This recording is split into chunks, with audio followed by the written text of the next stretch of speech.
blogger like better reflects the way that the average person's treated?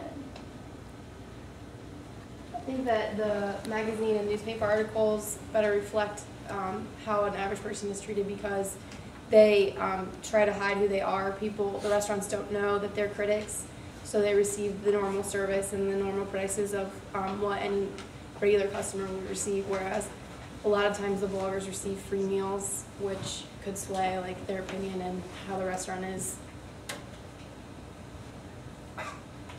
How do you think receiving free meals has an effect on their opinions? Like even if the food is bad, do you think that has an effect on what they would say in the blog? I feel like it would, just because I think like when you pay for your own meal, you kind of expect more from it, or you would be disappointed if you paid a lot for a meal and it wasn't good.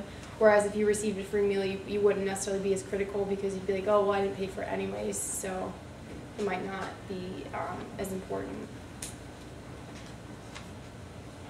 Do you think the public blogs are a good idea, or do you think they've just kind of like made the professional reviewers look bad?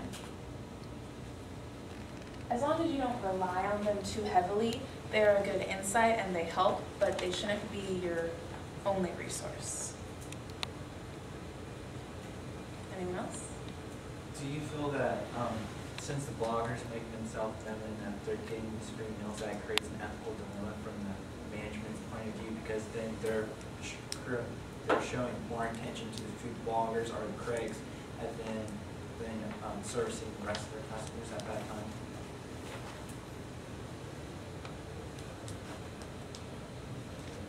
I'll take that one.